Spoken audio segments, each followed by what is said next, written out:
ஷேய் லட்சுமி, சரஸ்வதி,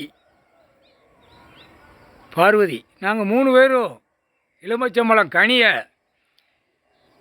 அரசியல்வாதி வீடு வாசலை எரிஞ்சாச்சு. பலாயிரம் கோடி உள்ளவனை எரிஞ்சாச்சு வாசலை. புரியுதா?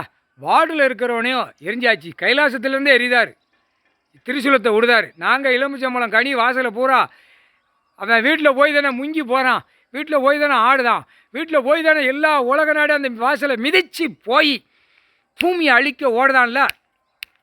அரசியல்வாதி, 2ஆம் நம்பர் வியாபாரம் பார்க்குறவ, பலாயிரம் கோடி எல்லாம் டெல்லி டு தமிழ்நாடு, அதானி அம்பானி எல்லாம் அவனுடைய வாசல். அதானி அம்பானி மாளிகை மேல் வரை கட்டிக்கானடா, அதெல்லாம் பூகம்பத்தில் சிதறும். 500 பேர் பலாயிரம் கோடி லட்சம் கோடி கோடியாக வச்சு பேப்பர் வச்சு பூமியை பாழாக்குதான்ல. மலையை உடைக்கவா, கரண்ட் எடுக்கவா, எத்தனை 2ஆம் நம்பரை விட்டு பாழாக்குதான்ல.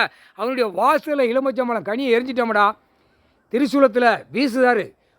ஒரு வீசுனா கோடிக்கணக்கான திரிசூலம் போய் சக்குன்னு வாசலில் இறங்குண்டா. புரியுதா? இப்போ வீசிக்கிட்டே இருக்கார். உலக நாடு, தாய்ந்த நாடு, தமிழ் நாடு, 3/4 சத்தியம் தொலைஞ்சாடா. இதே மானிடா பேல ஆணும் பெண்ணும் உன் வீடு வாசலாம் நொறுங்கி உன் வீட்டுகளில் சண்டையும் கூத்தலுமா அப்படியே சரிஞ்சு போகும். வீடெல்லாம் மாளிகையெல்லாம் பூமி வெடிக்கையில் உன் வீடு மாளிகையெல்லாம் எல்லாம் கெட்டின மாளிகையெல்லாம் சிதறி போகும். 3/4 சத்தியம்டா.